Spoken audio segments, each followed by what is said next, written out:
ऐसा नहीं होता कि हमारे पास कितनी ज़मीन है, कितनी जायदाद है, हम कितनी एज में बड़े हैं, ये सब मैटर करता है। हमारी सोच और हमारा आगे तय करने वाला रास्ता मैटर करता है कि हम कहाँ तक जाएंगे और किस सोच को रखकर हम आगे बढ़ रहे हैं। हमें और आपको मिलकर क्या प्रयास करना है जिससे हमारा बच्चा स्ट्रेस नहीं फील करे, उसको लगे एक एग्ज़ाम है जो मुझे देना है प्रॉपरली। आपको जैसा आ रहा है आपको लिख कर ज़रूर आना है, क्योंकि हम हमेशा ये मानते हैं कि कुछ ना से तो कुछ बेहतर है। कॉम्पिटेंसी बेस्ड पेपर कुछ नहीं है। जब आप क्वेश्चन को सही से पढ़ेंगे तो आपको अगर आंसर आ रहा है तो आपके पास वो क्षमता है। कॉम्पिटेंसी मतलब ऐसी क्षमता कि हम क्वेश्चन को समझ रहे हैं, क्वेश्चन घुमा के पूछ रहा है तब भी हम समझ रहे हैं और तब भी आंसर लिख पा रहे हैं। तो आप मान लीजिए अभी तक के साल के बच्चे जो बोर्ड के एग्जाम पेपर देते आए थे और इस साल के जो बच्चे बोर्ड के एग्जाम के पेपर देंगे उसमें 50% लेवल टफ है।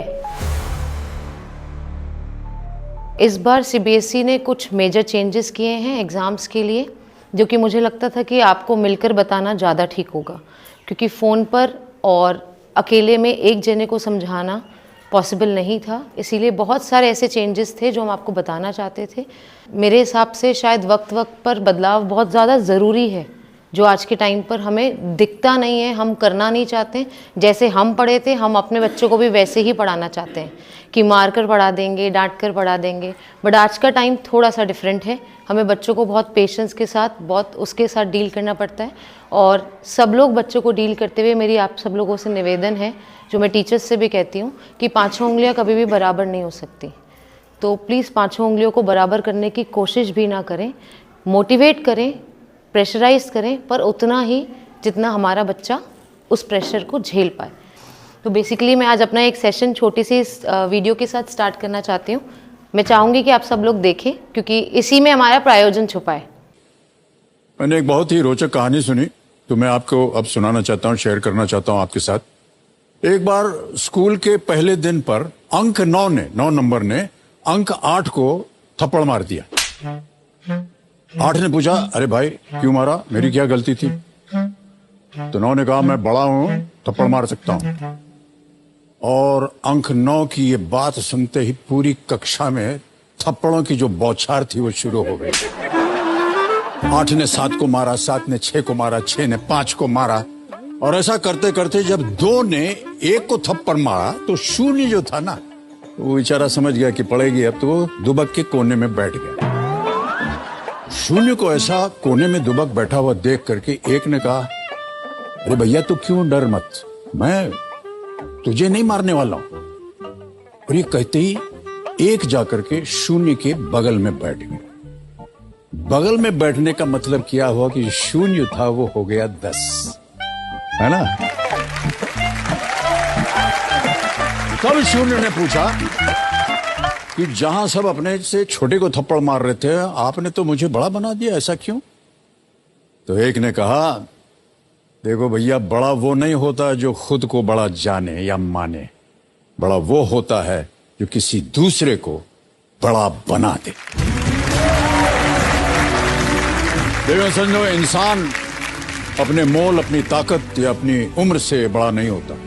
इंसान बड़ा होता है अपनी सोच से, इंसान बड़ा होता है अपने ज्ञान से। बेसिकली शायद वीडियो से आपको बहुत कुछ अंदाज़ा लग गया होगा कि मैं जो कहना चाह रही हूँ वो हमें चरितार्थ करना है, क्योंकि ऐसा नहीं होता कि हमारे पास कितनी ज़मीन है, कितनी जायदाद है, हम कितनी एज में बड़े हैं, ये सब मैटर करता है। हमारी सोच और हमारा आगे तय करने वाला रास्ता मैटर करता है कि हम कहाँ तक जाएंगे और किस सोच को रखकर हम आगे बढ़ रहे हैं। स्टार्ट करते हैं। शायद ये सब बहुत क्लियर है। शिक्षा का उद्देश्य सिर्फ ज्ञान देना नहीं है, व्यक्तित्व का विकास करना है। जैसा कि मैं अपने बच्चों को हमेशा ही कहती हूँ कि आपको एक अच्छा इंसान बनने पे फोकस करना है। तभी हम आपको यूनिफॉर्म के लिए डांटते हैं, शूज़ के लिए डांटते हैं, आईडी कार्ड के लिए डांटते हैं, टाइम पे आने के लिए डांटते हैं, क्योंकि ये सब पार्ट हमारी व्यक्तित्व का होता है ना? आज भी अगर हम सब वो फॉलो कर रहे हैं तो हम अपने लाइफ में बहुत आगे हैं, नहीं फॉलो कर पा रहे हैं तो नहीं आगे हैं। क्योंकि मैं ये मानती हूँ कि पढ़ाई से सिर्फ हमें रोज़ी मिलती है और शिक्षा से इंसानियत। बेसिकली ये हमारे क्लास 10th के बच्चे हैं, शायद आप देख पा रहे होंगे, है ना? इन्हीं के लिए आज एक ओरिएंटेशन सेशन है, तो मुझे लगा कि आप लोग देखकर ज़्यादा कनेक्ट हो पाएंगे इन बच्चों से, इसीलिए मैंने सबसे पहले इनकी फ़ोटो रखी है, उसके बाद अपनी प्रेजेंटेशन रखी है, क्योंकि शायद आप और मैं इन सब के लिए आज यहाँ बैठे हुए हैं। बेसिकली हम आज देखने वाले हैं कि जैसा कि मैम ने बताया कि अभी तक बच्चों ने 10th में क्या किया और आगे वो कैसे करने वाले हैं और वो बोर्ड के लिए कितना तैयार है कितना नहीं है। हमें और आपको मिलकर क्या प्रयास करना है जिससे हमारा बच्चा स्ट्रेस नहीं फील करे, उसको लगे एक एग्ज़ाम है जो मुझे देना है प्रॉपरली। क्योंकि आप सबको यहाँ बैठे पेरेंट्स को शायद पता हो नहीं पता हो, हमारा प्री बोर्ड 1 हो चुका है, पहला प्री बोर्ड हो चुका है जिसको हम कंप्लीट कर चुके हैं। अब हमारे दूसरे प्री बोर्ड की तैयारी है 27 तारीख से। तो इसीलिए मैं आपको एक बार अवगत कराना चाहती हूँ चीज़ों से। जैसे हमने अपने पूरे बोर्ड के सिलेबस को, मानिए 15 चैप्टर थे, 20 चैप्टर थे, उसको 2 बीपीटी में तोड़ा था। आप सबको एक प्लानर मिला होगा बच्चों के लिए, तो वो 2 बीपीटी में तोड़ा था। एक बीपीटी हमने पहले ले लिया था जुलाई के महीने में, और उसके बाद दूसरा बीपीटी हमारा, उसमें जो हमारे क्वेश्चन पेपर्स थे उस सब में सीबीएसई के जो पुराने पेपर्स से आए हुए क्वेश्चंस हैं वो थे। मानिए कि जैसे 4 चैप्टर उसमें आए हैं, तो 4 चैप्टर में से जो पुराने पेपर्स में क्वेश्चन आ रखे हैं 2010 में, 2012 में, 2015 में, वो सारे क्वेश्चंस इसमें थे, जिससे कि बच्चे धीरे धीरे एक बार में सब कुछ नहीं हजम कर पाएंगे, धीरे धीरे उसको करते चलें। तो ये बीपीटी 1 में शेड्यूल फॉलो हुआ था। इसके बाद हमारा सितंबर के मंथ में हुआ बीपीटी 2। इस टाइम कुछ चैप्टर्स बच्चों के बच गए थे कंप्लीट होने से, बाकी सारे जो बचे हुए चैप्टर्स थे उन सबका टेस्ट यहाँ पर उनका हो गया था। और डेली चैप्टर के बाद रिवीजन, ओरल रिवीजन, ये टेस्ट तो चलते ही थे, बट इसके साथ ये मेजर था कि ताकि बच्चों को ये समझ में आए कि हमारा पूरा कोर्स अब ख़त्म होने की कगार पर है। इसके बाद हमारे पास सितंबर से अक्टूबर 27 से उनके पहले प्री बोर्ड थे, तो सितंबर से अक्टूबर के बीच में हमें करीबन 20 से 25 दिन का समय मिला, जिसमें इनके डेली क्लास की पढ़ाई तो होती थी, जो रिवीजन होता था, डेली इनका एक सब्जेक्ट का टेस्ट शेड्यूल था 1 घंटे का, जिससे 2 से 3 ये डेली ये टेस्ट देते थे और उसके बाद 3:30 बजे आपके पास घर आते थे वापस। तो ये इन्होंने इस 1.5 महीने में फिर से एक बार रिगरसली फॉलो किया, चैप्टर वाइज कंक्लूड करते हुए। Please come. डेफिनेटली इसके बाद हमारा आया अक्टूबर के महीने में, दैट इज़ 27 अक्टूबर से हमारे मॉक टेस्ट स्टार्ट हुए। मॉक टेस्ट में हमने क्या किया, प्री बोर्ड 1 स्टार्ट हुए और प्री बोर्ड 1 के साथ मॉक टेस्ट। मॉक का मतलब होता है कि पहले से किसी चीज़ की तैयारी करके रखना। तो जैसे प्री बोर्ड 1 थे इनके, सपोज करिए कि कल इनका इंग्लिश का प्री बोर्ड है, तो आज जब ये यहाँ से घर जा रहे हैं तो ये इंग्लिश का एक प्री बोर्ड देकर जा रहे हैं मॉक टेस्ट, जिससे कि कल जब ये इंग्लिश का पेपर 1 दिन की छुट्टी के बाद देने आएंगे, इसका प्रायोजन क्या था कि 1 दिन की छुट्टी के बाद जब ये प्री बोर्ड देने आएंगे तो एक पेपर ये देकर ऑलरेडी जा चुके होंगे और इनको पता होगा कि मुझे 80 नंबर के पेपर में कहाँ पर क्या चीज़, क्या टॉपिक नहीं आया। तो डेफिनेटली जो उनका 1 दिन का गैप था, उस गैप में वो उस चीज़ को पढ़ेंगे और अगले दिन पेपर के लिए और बेटर प्रिपेयर होके आएंगे। ये था हमारा प्री बोर्ड 1। अब प्री बोर्ड 1 और प्री बोर्ड 2 के बीच का जो हमारे पास गैप बच गया, इसमें हमारे पास चल रही है हमारी 40 मिनट्स की वर्कशीट हर एक सब्जेक्ट की। हमारे पास करीबन 22 से 23 दिन का एक शेड्यूल मिला है, शो आपके व्हाट्सएप पर भी आया था, बच्चे उसको रिगरसली यहाँ पर कर भी रहे हैं। तो बेसिकली स्टार्टिंग सुबह की हिंदी के पीरियड से बच्चों की होती है। हिंदी में एक वर्कशीट 40 मिनट की, वो हिंदी टीचर के साथ ही करते हैं अपनी अपनी कॉपीज़ में। उनके लिए बच्चों ने बेसिकली उनका हिंदी का जो हिंदी और इंग्लिश को हमने जो डिवाइड किया था, उसमें पेपर में 4 खंड आते हैं, मतलब part A, part 2, part 3, part 4। तो उसको उसी के हिसाब से बच्चों को प्रैक्टिस कराई, जिससे कि उनको पेपर पैटर्न बार बार रिवाइज होता रहे। और 40 मिनट्स की जो हमने वर्कशीट स्टार्ट करी थी, उस 40 मिनट्स की वर्कशीट में बच्चों ने एक पीरियड में किया और अगले पीरियड में टीचर के साथ उसको सॉल्व किया। उस सॉल्व करने में भी हमने क्या किया कि जैसे आप सब लोग यहाँ बैठे हैं, मैंने आपसे कोई पेपर कराया, एक पीरियड में करा चुकी हूँ, तो मैं जब एज अ सब्जेक्ट टीचर उसको डिस्कस करूँगी तो मैं बोर्ड पर, हमारे पास ऐसे डिजिटल बोर्ड क्लासेस में है, तो मैं ऐसे बोर्ड पर पेपर पढ़ रही हूँ, एक एक क्वेश्चन पढ़ रही हूँ। देन आई एम आस्किंग कि कितने बच्चों ने इसका आंसर किया है। बेसिकली अटेम्प्ट करना भी तो बहुत ज़रूरी है, हमें बच्चों को ये बताना है। आप आज ये ध्यान रखिएगा, हमको बच्चों को बताना है पेपर में कोई भी क्वेश्चन छोड़ना नहीं है। आपको जैसा आ रहा है आपको लिख कर ज़रूर आना है, क्योंकि हम हमेशा ये मानते हैं कि कुछ ना से तो कुछ बेहतर है। तो बेसिकली बच्चों को हमने देखा कितने लोगों ने अटेम्प्ट किया। अगर उस क्वेश्चन को बच्चों ने नहीं अटेम्प्ट किया तो लाइकवाइज उनको वहाँ पर ब्रेक किया गया कि बेटा आपको अटेम्प्ट तो करना था, चाहे आपको आंसर आ रहा था नहीं आ रहा था, आपको उसको लिखना ज़रूर था। क्या पता वो सही हो जाता, आपको भी नहीं पता, टीचर चेक करा रहा है। फिर उसके बाद जितने बच्चों ने किया, उसके बाद उसको एक्चुअली हम क्वेश्चन, बच्चे जो यहाँ पर इस क्षेत्र में जो प्रॉब्लम फेस कर रहे हैं, जो हमने पिछले 3-4 सालों में हम हमेशा से आइडेंटिफाई करते रह रहे हैं कि बच्चे क्वेश्चन की लैंग्वेज को समझ के उसको इंटरप्रेट नहीं कर पाते कि अब इसमें करना क्या है। बेसिकली आप एक वर्ड समझ लोगे और उस वर्ड से आंसर लिखोगे तो उसका आंसर बहुत डिफरेंट होगा उस आंसर से उस आंसर से जो आंसर हम एक समझ कर लिखेंगे। तो बेसिकली सपोज जैसे मैं एसएसटी पढ़ाती हूँ, आप सबको पता है, तो मैं एक एक क्वेश्चन की एक एक भाषा को हिंदी में तोड़कर और बच्चों को ये बताकर कि आपको अपने एग्जाम में कितना समय इस चीज़ को देना है। अगर 1 नंबर का क्वेश्चन है तो आपको कितना समय देना है, आपको इसको पढ़ना कैसे है। फिर अब आप सब लोगों को ये पता होना चाहिए कि हमारा 50% पेपर सीबीएसई ने रिलीज़ किया है कि कॉम्पिटेंसी बेस्ड होगा। तो ये सब में बहुत श्योर है सारे स्कूल्स में कॉम्पिटेंसी बेस्ड पेपर होगा, कॉम्पिटेंसी बेस्ड होगा। कॉम्पिटेंसी बेस्ड पेपर कुछ नहीं है, जब आप क्वेश्चन को सही से पढ़ेंगे तो आपको अगर आंसर आ रहा है तो आपके पास वो क्षमता है। कॉम्पिटेंसी मतलब ऐसी क्षमता कि हम क्वेश्चन को समझ रहे हैं, क्वेश्चन घुमा के पूछ रहा है तब भी हम समझ रहे हैं और तब भी आंसर लिख पा रहे हैं। तो आप मान लीजिए अभी तक के साल के बच्चे जो बोर्ड के एग्जाम पेपर देते आए थे और इस साल के जो बच्चे बोर्ड के एग्जाम के पेपर देंगे उसमें 50% लेवल टफ है। आज तक जो पेपर हुए हैं, पिछले साल तक जो पेपर हुए हैं, उसमें 50% लेवल को टफ कर दिया है कॉम्पिटेंसी बढ़ाकर। और कॉम्पिटेंसी हमने बच्चों के अंदर से ये डर निकाला है, चीज़ें उनके साथ साथ बार बार रिग्रेस प्रैक्टिस करके, इतने सारे सेशंस करके, कि कॉम्पिटेंसी कुछ नहीं है। आप क्वेश्चन को अच्छे से तोड़ के पढ़ोगे तो आपको अपने आप समझ में आ जाएगा कि what to do and what not to do, है ना। तो ये 40 मिनट्स की वर्कशीट्स ऐसे डिस्कस हो रही हैं, जिसमें कि मैथ्स में, एसएसटी में, साइंस में ये चैप्टर वाइज काम हो रहा है, क्योंकि maths, SST, science chapter wise चलती है, Hindi and English section wise चलती है। रीडिंग, राइटिंग, उसमें ग्रामर का सेक्शन अलग होता है, लिटरेचर का अलग होता है, क्योंकि हम ये मानते हैं कि अगर 20 नंबर के एमसीक्यू बोर्ड के पेपर में आ रहे हैं और किसी बच्चे की कॉन्सेप्चुअल नॉलेज, अगर वो उस चीज़ को अच्छे से समझ लिया, तो उसके 20 में से 20 एमसीक्यू में तो पूरे आने चाहिए। तो हमारा 80 में से 20 नंबर का काम तो खत्म हो गया, बचे हमारे बाकी के 60 नंबर जिनके लिए हमें प्रयास करना है। तो ये चीज़ हम बच्चों को यहाँ पर गाइड करें। पर बेसिकली अगर आपको भी पता होगा तो कभी आप उसे पढ़ते हुए देखेंगे तो आप उसे कहेंगे कि बेटा एमसीक्यूज़ की प्रैक्टिस कर लो, आप और ज़्यादा से ज़्यादा एमसीक्यूज़ कर लो। 3 नंबर के क्वेश्चन लिखने में अगर आपको प्रॉब्लम आ रही है तो आप उसकी प्रैक्टिस कर लो कि आप पॉइंट्स उसके अच्छे कैसे बना सकते हो। बेसिकली बच्चों को यहाँ पे पेपर प्रेजेंटेशन से लेकर सारी चीज़ों के लिए प्रॉपरली एक एक चीज़ के लिए गाइड किया जा रहा है। ये 40 मिनट्स की डिस्कशन, ये यहाँ से 6 नवंबर को हमारी ये 40 मिनट्स की वर्कशीट स्टार्ट हुई, ये हमारी 25 नवंबर तक चलेगी 40 मिनट्स की वर्कशीट, और 26 नवंबर की छुट्टी होगी, जिससे कि 27 नवंबर को बच्चे प्री बोर्ड 2 के लिए तैयार रहें। मैं आपको बहुत अच्छे से अवगत करा दूं कि कोर्स हमारा ख़त्म हो गया। प्री बोर्ड 1 लेने का सिर्फ एक उद्देश्य ये था कि बच्चा एक बार पूरे कोर्स को एक बार देख ले, क्योंकि एक बार जब बच्चा पूरे कोर्स का एक पेपर दे लेता है तो उसके अंदर से 70% डर खत्म हो जाता है कि मेरे को कितना आता है, कितना नहीं आता है। और मैं मान लेती हूँ कि अगर किसी बच्चे के 40 नंबर भी आए, 50 नंबर भी आए, डेफिनेटली हमें इतना तो पता चल गया कि वो 80 में से 40 नंबर ला पा रहा है। अब हमारे पास आगे के 2 महीने बचे जिसमें हम बाकी बचे हुए 40 नंबर के लिए उसके साथ लगेंगे और प्रयास करेंगे। ये प्री बोर्ड 1 का उद्देश्य था।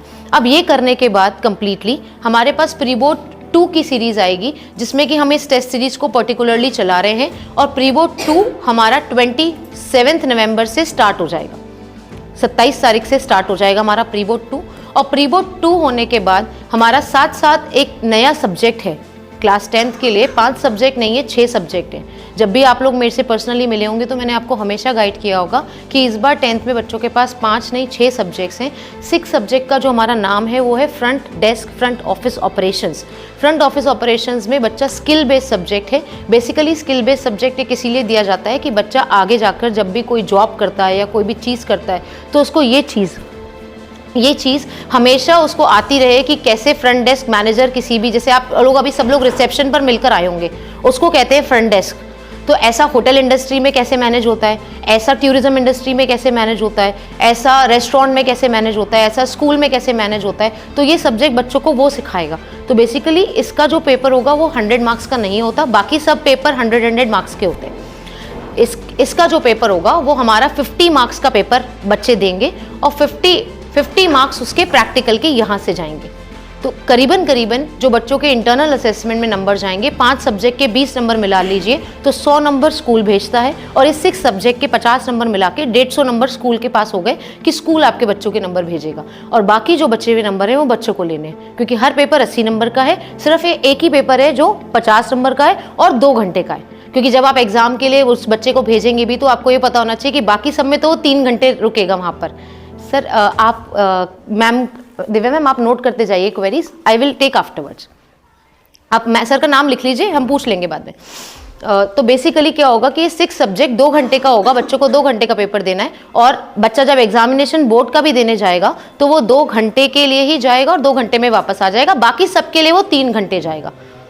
और 50 हमारे पास 50 नंबर स्कूल से उसके जाएंगे, ठीक है। तो ये पर्टिकुलरली इसकी क्लासेस स्टार्ट हो गई हैं, इसमें कुछ भी ऐसा नहीं है। इस सब्जेक्ट को अगर आप इसका करिकुलम समझेंगे तो इस सब्जेक्ट में ये है कि मेंस को घड़ी किस हाथ में पहननी चाहिए, वुमेन को कहाँ पहननी चाहिए।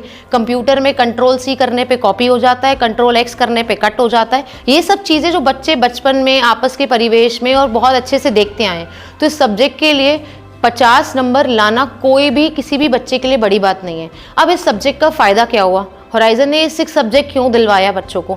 बेसिकली हमारे बच्चे जब 11th में जाएंगे तो उनके टॉप 3 सब्जेक्ट्स के स्कोर जाते हैं। लैंग्वेजेस को हम अलग कर देते हैं, तो अगर किसी बच्चे के मान लीजिए कि सब में 90 नंबर आ गए और मेरा बच्चा कैलकुलेशन में वीक है, तो वो गणित में 80 नंबर ले आता है और सब में 90 नंबर ले आया, तो अगर हम उन 5 सब्जेक्ट के स्कोर को प्लस करेंगे तो मेरे बच्चे की परसेंटेज एग्जाम्पल बनी 75, है ना, और मेरे बच्चे की कैलकुलेशन अच्छी नहीं है। तो अब इसमें तो आप भी कुछ नहीं कर सकते और मैं भी कुछ नहीं कर सकती, क्योंकि अगर प्लस माइनस की कोई गलती बच्चा करेगा या कोई भी कैलकुलेशन की गलती करेगा, डेफिनेटली वो रिगरस प्रैक्टिस से ठीक कर रहा है, वो भी प्रयास कर रहा है, उसको भी पता है कि मैं 10th का एग्जाम दे रहा हूँ। बट एट लास्ट हम क्या करेंगे, तो जो 50 नंबर 100 नंबर का ये पेपर होगा, वो उस मैथ्स के सब्जेक्ट को ईजिली क्या कर देगा, रिप्लेस कर देगा, और बच्चे की परसेंटेज 75 से बढ़कर 85 पे पहुंच जाएगी, जो कैलकुलेट होगी बोर्ड की मार्कशीट में। तो इसीलिए 6 सब्जेक्ट का फायदा ही रहता है। एक तो स्किल बेस्ड सब्जेक्ट है, बच्चे कुछ नई स्किल सीखते हैं, अपने पास नई स्किल निबलेट करते हैं, और दूसरा कि उसके सब्जेक्ट रिप्लेसमेंट के लिए इंग्लिश हिंदी को नहीं रिप्लेस करता, ये सिर्फ मैथ साइंस और SST को रिप्लेस करता है, ठीक है। अब इस बार आप सब लोगों को, हम लोगों ने अपने इंस्टाग्राम पे यूट्यूब पे वीडियोस डाल रखी है कि इस बार 10th के 2 बोर्ड एग्जाम होने वाले हैं, हिस्ट्री में पहली बार, है ना। तो अब आप सब लोगों में से कितने लोगों को ये पहले से पता था कि इस बार 2 बोर्ड एग्जाम्स होंगे? आपको पता था, आपको पता था, आपको पता था। तो बेसिकली इसीलिए आज की मीटिंग रखी गई है कि आपको कुछ डिटेल्स क्लियर हो बोर्ड के लिए, कि 2 बोर्ड एग्जाम कैसे होंगे, कब होंगे, क्या होंगे, क्योंकि आपको पता है बोर्ड की डेट शीट हमारी आ चुकी है, जो फाइनल डेट शीट है ना। अब पहला जो हमारा मेन एग्जामिनेशन होगा ये फरवरी में कंडक्ट होगा, मतलब हमारे बच्चों के एग्जाम्स जो इस बार के एग्जाम्स हैं वो फरवरी से स्टार्ट हो रहे हैं, हम सब लोगों को पता है। डेट शीट आप लोगों के व्हाट्सएप पर जा चुकी है, और अगर आप लोगों को नहीं मिली, अभी तक बच्चों ने नहीं बताया, तो आप प्लीज़ इसको इंक्वायर करके अपने पास भी लिख लीजिए, क्योंकि जितना ये साल हमारे बच्चों के लिए इंपॉर्टेंट है उतना हमारे लिए भी है, क्योंकि मैंने बोला पहला दायित्व आपका है, दूसरा हमारा है, हम भी साथ में ध्यान दे रहे हैं। और सेकंड एग्जामिनेशन होगा आपका इन दी मंथ ऑफ मे। तो अब आप बहुत अच्छे से इस चीज़ को एज पेरेंट्स समझ पा रहे होंगे कि अभी जब बच्चे ने पूरा कोर्स पढ़ा है तो उसको सब कुछ अच्छे से रिवाइज है, सब कुछ उसकी आंखों के सामने है। बट बेसिकली जब उसके पास अप्रैल का गैप आ जाएगा, क्योंकि 7 मार्च को बच्चों के पेपर खत्म हो जाएंगे जो फरवरी में स्टार्ट हो रहे हैं, तो 7 मार्च को जब एग्जाम खत्म हो जाएंगे तो उसके पास अप्रैल का महीना क्या हो जाएगा, खाली हो जाएगा। बिल्कुल खाली का मतलब है कि स्कूल में ऑफ एंड ऑन क्लास लगेंगी, जिसको सेकेंड प्री बोर्ड देना है उसी की लगेंगी, जिसको फर्स्ट प्री बोर्ड, और अप्रैल में हमारा रिजल्ट आएगा फर्स्ट प्री बोर्ड का। इस बार रिजल्ट जल्दी आएगा कि अप्रैल में हमारा रिजल्ट आ जाएगा, हो सकता है मार्च लास्ट में CBSE इशू कर दे, या अप्रैल के फर्स्ट वीक में सेकंड वीक में रिजल्ट दे देगी। उसके बाद फिर बच्चों से पूछा जाएगा, फिर आवेदन लिए जाएंगे कि सेकंड प्री बोर्ड के लिए कौन कौन बच्चा भरना चाहता है। अब हमारे मन में एक सवाल ये भी आ रहा होगा कि सेकंड प्री बोर्ड दे कौन कौन सकता है, सब बच्चे दे सकते हैं या कुछ बच्चे ही दे सकते हैं? तो ये बात गांठ बांध लीजिए कि पहला प्री बोर्ड देना सबके लिए बहुत ज़रूरी है, मैंडेटरी है। पहला बोर्ड एग्जाम देना फरवरी के महीने में जो एग्जाम हो रहा है, इसमें CBSE ने कोई चॉइस नहीं दी है कि आप इसका एग्जाम नहीं दे सकते। आपके घर में शादी है, आपके बच्चे की तबीयत खराब हो गई, कुछ भी है, इन एनी केस इसका एग्जाम देना ही देना है ना। अब मैंने आपको अभी भी बताया कि इसका जो एग्ज़ाम हम देंगे बच्चे, उसमें 80 नंबर का तो पेपर होगा, 20 मार्क्स स्कूल से जाएंगे। तो अब दूसरा सवाल यहाँ पर ये पैदा होता है कि क्या फरवरी में 20 नंबर के इंटरनल असेसमेंट जाएंगे स्कूल से, फिर मई वाला अगर मेरे बच्चे ने एग्ज़ाम दिया तो दोबारा जाएंगे? दोबारा नहीं जाएंगे, एक ही बार जाएंगे। वो 20 नंबर अगर एक बार चले गए, 20 नंबर में से समझिए 18 चले गए, 19 चले गए, 15 चले गए, जो भी चले गए वो number as it is lock हो जाएंगे, वो दोनों एग्जाम के लिए सेम ही रहेंगे। इसका मतलब प्रैक्टिकल एक ही बार होगा, दोनों बार नहीं होगा। बोर्ड एग्जाम सिर्फ 2 बार होंगे, है ना। इंटरनल असेसमेंट 20 नंबर का जाता है, जिसमें आपके बच्चे की कॉपी के मार्क्स होते हैं, प्रोजेक्ट के मार्क्स होते हैं, जो क्लास में वो जनरल डिस्कशन करता है उसके मार्क्स होते हैं, और जितने साल भर में उसने टेस्ट लिए हैं उसका भी मार्क्स होते हैं। तो 5-5 नंबर में ये सारी चीज़ें डिवाइडेड होती हैं 4 पार्ट्स में, उन 4 पार्ट्स को मिलाकर 20 नंबर होते हैं। तो वो 20 नंबर बच्चे को ऐसे ही पूरे साल में गेन करने होते हैं। अब एलिजिबिलिटी क्राइटेरिया क्या है एग्जाम में अपीयर करने वाला? फर्स्ट मेन एग्जाम में सारे बच्चे 10th के अपीयर कर रहे हैं। और एक और चीज़ आपको बता दूं, अभी तक के 6-7 साल पुराने बच्चे जो अभी तक 10th में पास नहीं हो पाए थे किसी भी कारणवश, सीबीएसई ने इस साल उनके लिए ऑप्शन खोला था कि वो इस बार का एग्ज़ाम भर दें, ताकि 2025 में रेगुलर बच्चों के साथ उनका एग्ज़ाम हो जाएगा। वो बच्चे भी इन्हीं बच्चों के साथ एग्ज़ाम इस बार देने वाले। और सेकंड चांस कंपार्टमेंट, जिनका पिछली बार कंपार्टमेंट आया था, कंपार्टमेंट का एग्जाम एक ही बार दे सकते हैं। सेकंड चांस उनको मिला है कि वो बच्चे पुराने जो फेल हुए हैं बच्चे 24 में, 23 में, 25 में, उन सबको इस बार मौका मिला है। असेंशियल रिपीट, किसी भी साल के पूरे असेंशियल रिपीट बच्चे हैं कि जो सारे सब 3 सब्जेक्ट में फेल हो गया 10th में, तो वो फेल माना जाता है, तो वो फेल बच्चा भी इस बार एग्जाम देगा। और किसी को इंप्रूवमेंट देना है कि उसकी पिछली 10th की मार्कशीट उसको अच्छी नहीं लग रही है, वो दोबारा एग्जाम देना चाहता है, तो वो भी एग्जाम इस बार देगा। तो मतलब कैंडिडेट्स इस बार बढ़ गए हैं एग्जाम देने के लिए। एलिजिबिलिटी क्या है सेकेंड एग्जामिनेशन में अपीयर करने की? अगर आपके बच्चे को इंप्रूवमेंट चाहिए किसी 3 सब्जेक्ट में, और वो 3 subject specifically math, science, SST है।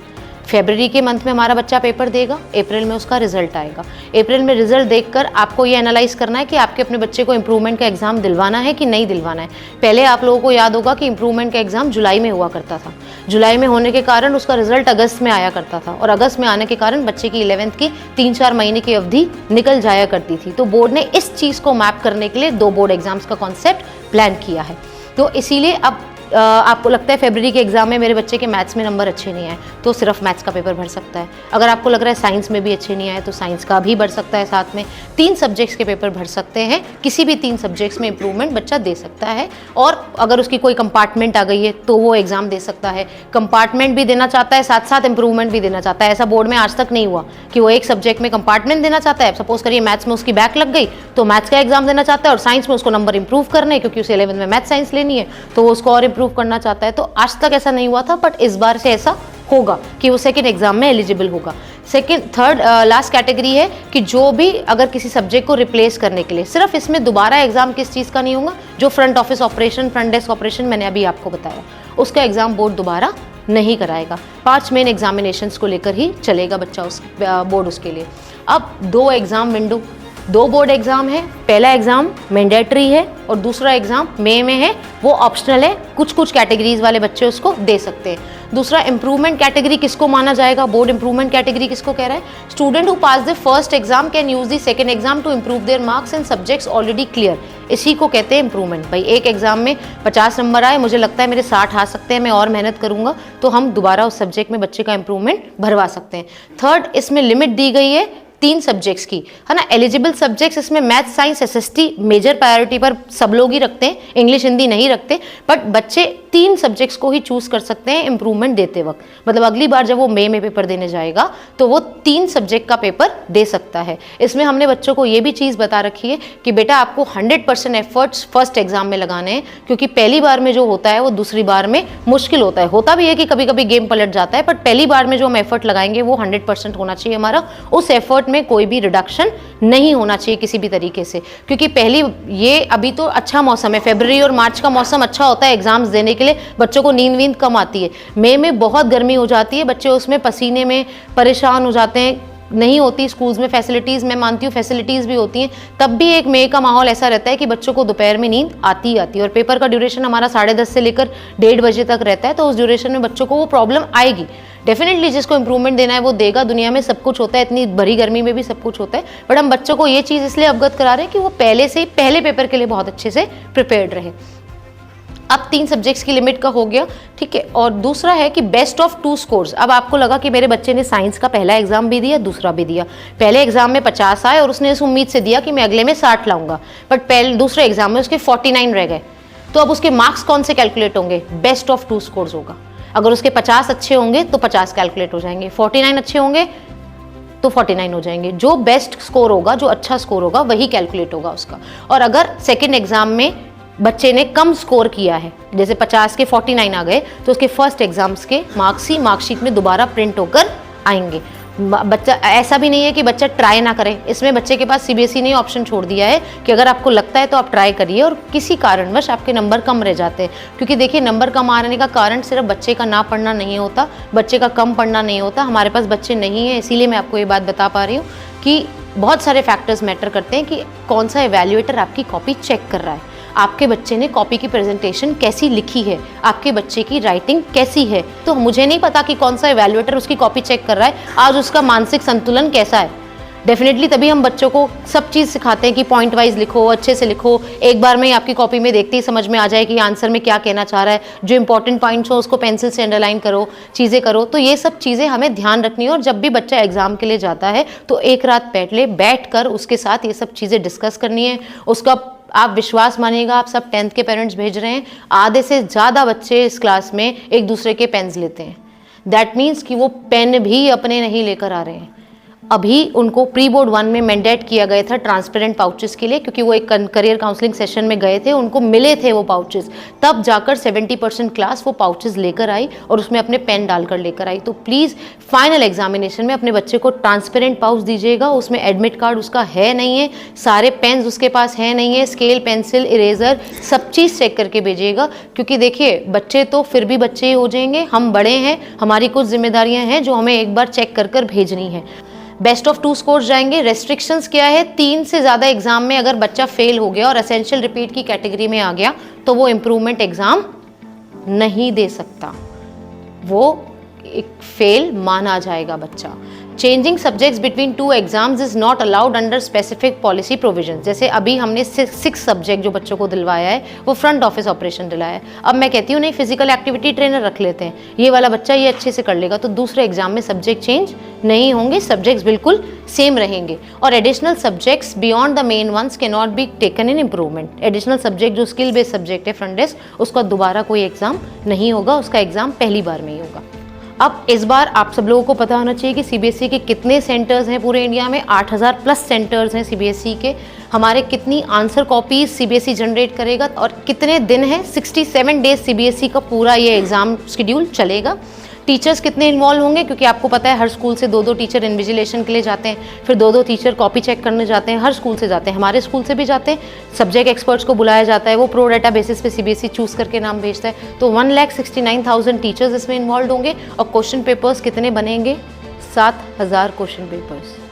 और ऐसा 100% मान लीजिए कि I have been the evaluator, मैं एच ही रह चुकी हूँ। मैंने अपनी आंखों से देखा है कि सीबीएसई की आंसर की गलत प्रिंट होकर आती है। जब किसी टीचर, जब पहले दिन मॉक कॉपीज 5 चेक कराई जाती हैं, उस दिन अगर हम बताते हैं, एक क्वेश्चन रेस करते हैं अपने सेंटर सबऑर्डिनेट को कि सर ये आंसर की में तो राइस नहीं वीट होना चाहिए था, वीट नहीं यहाँ पे राइस होना चाहिए था क्योंकि ये राबी नहीं खारिफ क्रॉप है, तो बेसिकली वहाँ पर चेंजेस होते हैं। 100% एक्यूरेसी कहीं पर भी नहीं होती, क्योंकि हम सब जो पेपर बनाने वाले हैं वो भी इंसान ही हैं और इंसानों से गलतियाँ होती हैं। तो 100% एक्यूरेसी कहीं पर भी नहीं होती है। इंटरनल असेसमेंट के लिए मैं आपको बता ही चुकी हूँ कि इंटरनल असेसमेंट के मार्क्स इन बच्चों के 1 जनवरी से 14 फरवरी के बीच में 20 नंबर इनके लॉक हो जाएंगे। मतलब कि 150 नंबर जो इनके लॉक होंगे वो 14 फरवरी तक स्कूल से लॉक हो जाएंगे। 14 फरवरी बहुत लंबा समय हो गया, सीबीएसई ने 1 महीना 14 दिन का समय दे दिया कि आप नंबर्स बच्चों के लॉक कर दीजिए जिस हिसाब से बच्चों के इंटरनल असेसमेंट्स हो रहे हैं या बच्चे जिस हिसाब से परफॉर्म कर रहे हैं। ये हमारी बोर्ड की डेट शीट है कंप्लीट। 17 फरवरी को बच्चों का पहला पेपर है, 21 फरवरी को दूसरा है। आप देखेंगे एम्पल गैप है पेपर्स के बीच में, है ना। इसके बाद यहाँ पर 17 फरवरी को दोनों पेपर्स हैं। आपके कुछ बच्चों ने स्टैंडर्ड मैथ्स लिए और कुछ बच्चों ने बेसिक मैथ्स लिए, है ना। स्टैंडर्ड मैथ्स और बेसिक मैथ्स में भी बेसिकली अभी तक सीबीएसई अलाउ कर रहा था कि किसी ने बेसिक मैथ्स लिए तो वो 11वीं में मैथ्स ले सकता है, पर इस साल से सीबीएसई ने साफ मना कर दिया है, जिसके पास स्टैंडर्ड मैथमेटिक्स होगी वही 11वीं में मैथ्स ले सकता है, और जो जेई के लिए या एनडीए के लिए पढ़ी जाती है। वरना एक और सब्जेक्ट होता है अप्लाइड मैथमेटिक्स, वो बच्चे ले सकते हैं, वो बेसिक वाले बच्चे भी ले सकते हैं। तो इसीलिए बच्चों को ये बात बहुत अच्छे से बता दी गई थी। आपके पास एक लेटर्स आए थे छोटे छोटे साइन होने के लिए, शायद कुछ पेरेंट्स ने साइन करके सबने दिए भी थे, मेरे पास वो है मेंटेन। आप सब लोगों ने साइन करके दिए थे, आप सब लोगों को याद है, साइन करके दिए थे उस पे बाद भी जब वो पेपर यहाँ पर लेकर आए, मैंने पर्सनली हर एक बच्चे से पूछा था कि बेटा आप आगे क्या करना चाहते हो। अगर उसका आगे का उद्देश्य और ये सब्जेक्ट अलाइन नहीं कर रहा था तो मैंने कुछ पेरेंट्स के पास दोबारा वो लेटर भेजा कि सर आप इस पे विचार करिए फिर लिख कर दीजिए।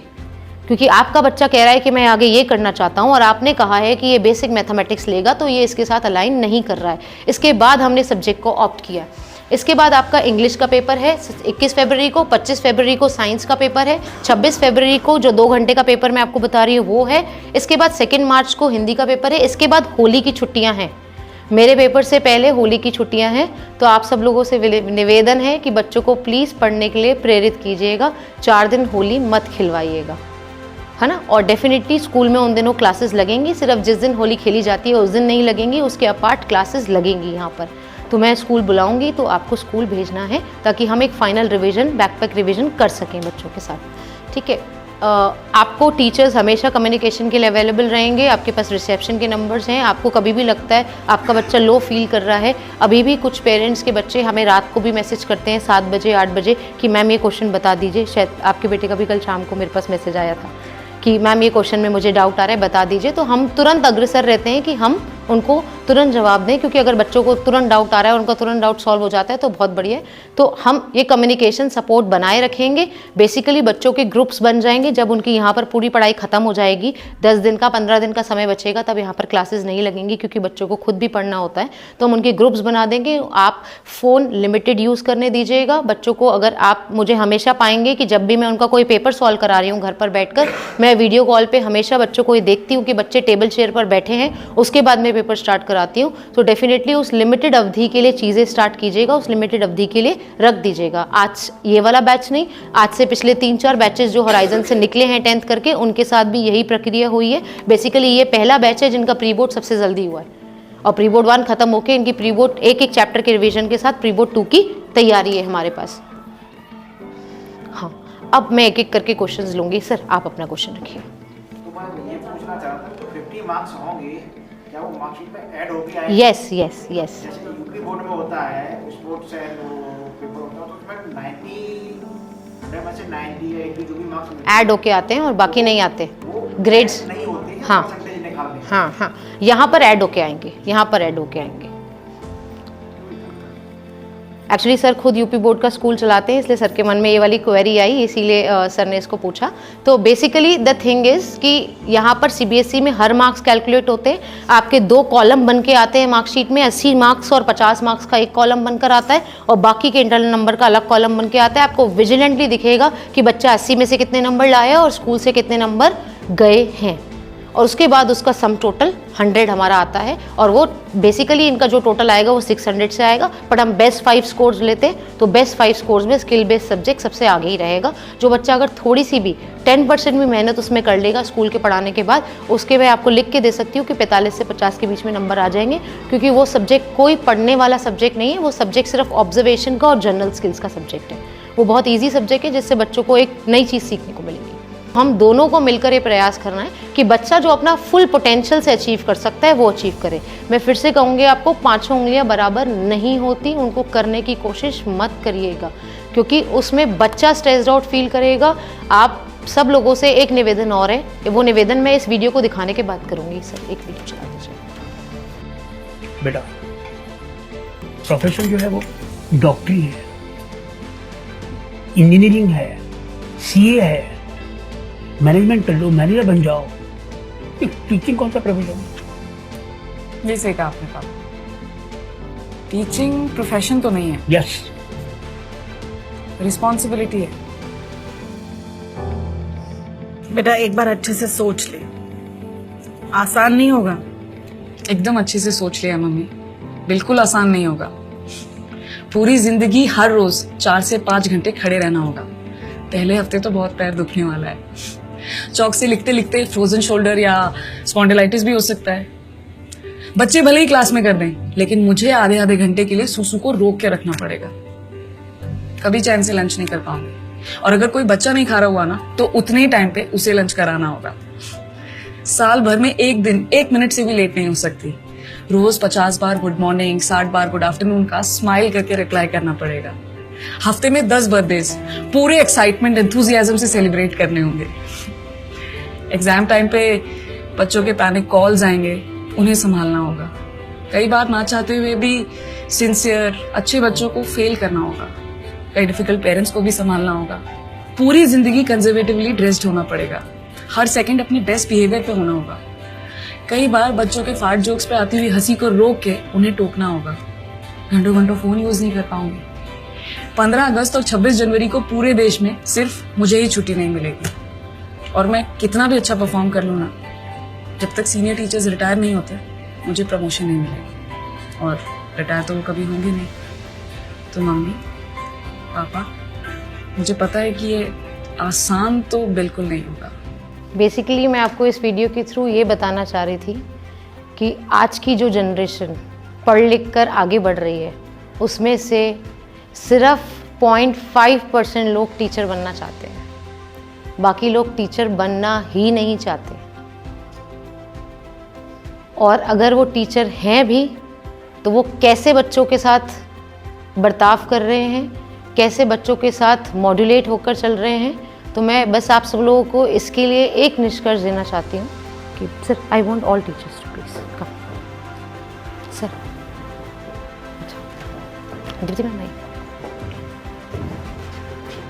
बेसिकली ये वो टीचर्स हैं जो आपके बच्चों के साथ दिन रात लगे हुए हैं पहले दिन से। माना कि आप फीस देते हैं, माना कि आप हमें सपोर्ट करते हैं, बट इनका भी कोई सपोर्ट कम नहीं है। तो बस मैं आपसे इतना ही चाहूँगी कि जब भी आप एक टीचर से बात करें, उतनी ही मर्यादा, उतनी ही रिस्पेक्ट के साथ बात करें जो आपको खुद चाहिए, और अपने बच्चों को भी ये ज़रूर सिखाएं। और बेसिकली एक टीचर से आप हमेशा ये नहीं पूछे कि मैडम ये क्यों नहीं कर पाया, आपके सब्जेक्ट में नंबर क्यों नहीं ला पाया। आप अब सबसे पहला सवाल अपने बच्चे से पूछें कि बेटा इतने अच्छे टीचर्स तुमको मिले तो तुम क्यों नहीं पढ़ पा रहे, तुम्हें क्या समस्या आ रही है, और जो समस्या वो बताए उस समस्या को उस पर्टिकुलर सब्जेक्ट टीचर के साथ डिस्कस करिए। और डिस्कस करने के बाद ये मत सोच लीजिए आंख बंद करके कि वो टीचर आपको जवाब देने के लिए बाध्य है, क्योंकि उस टीचर के लिए एक बच्चा नहीं है, उस टीचर के लिए सारे बच्चे हैं। ये आपका काम है कि आप अपने बच्चे के लिए हफ्ते में एक बार फ़ोन करके उस पर्टिकुलर टीचर से बात करेंगे कि सर मैं जो आपको प्रॉब्लम बता के आया था उस पर काम चल रहा है मेरे बच्चे पे। और अपने बच्चे से भी पूछिए कि क्या आपकी प्रॉब्लम सॉल्व हो रही है। बेसिकली मैं चाहती हूँ कि आप राइट कम्युनिकेशन करें, तब आपके पास राइट रिजल्ट्स होंगे। क्योंकि टीचर को चेता के कुछ भी नहीं होगा, वो भाग्य निर्माता है, ऐसा मैं मानती हूँ। क्योंकि टीचिंग एक ऐसा प्रोफेशन है जो इंजीनियर, डॉक्टर, प्रोफेसर, कोई भी अदर प्रोफेशंस को जन्म देता है। तो अगर हमारे पास आप सब लोगों को पता है, इसीलिए आप सब लोग अपने बच्चे यहाँ पढ़ा रहे हैं, आप सब लोगों को पता है कि टीचर्स कैसे हैं, कैसे मेहनत करते हैं। तो basically I will ask every one of you कि एक बार ज़रूर अपने टीचर्स से, जो भी टीचर्स आपके पास हों, चाहे मैं हूँ चाहे कोई और भी हैं, उनको रिस्पेक्ट दीजिए, उनसे रिस्पेक्ट लीजिए। अपने बच्चों को भी ये सिखाइए, क्योंकि आज की जनरेशन बहुत फास्ट मूविंग फॉरवर्ड है। कुछ भी चीज़ आप सब लोगों को नहीं पता कि हम दिन भर में क्लास में यहाँ पर कैसे एक स्माइलिंग फेस के साथ बच्चों को डील करते हैं कि कहीं इसको हम कुछ ना बोल दें कि इसका मनोबल डाउन ना हो जाए। बट हम सबको पता है कि हम सब इनके रिजल्ट के लिए मेहनत कर रहे हैं। बट फिर भी मैं आपसे कहूँगी कि आखिरी बात कि रिजल्ट सब कुछ नहीं होता, एक अच्छा इंसान सब कुछ होता है। जिसको बात करने आती है, अगर उसकी जेब में 5 रुपये भी होंगे, जिसको अच्छे से बात करने आती है, तो वो 5 रुपये को 50 रुपये 5 मिनट में बना लेगा। और जिसको बात करने का कायदा नहीं होगा, जिसको सामने वाले से डील करने का कायदा नहीं होगा, वो 5 रुपये भी गवा देगा अपने। तो अपने बच्चों को भी इसी चीज़ के लिए प्रेरित कीजिए। और आप सब लोग भी, मैं चाहती हूँ जब टीचर्स से मिले, प्रॉब्लम पूछिए, प्रॉब्लम को डिस्कस कीजिए, टीचर्स आपको सोल्यूशन देंगे। शायद इनका काम यही है करना। Thank you.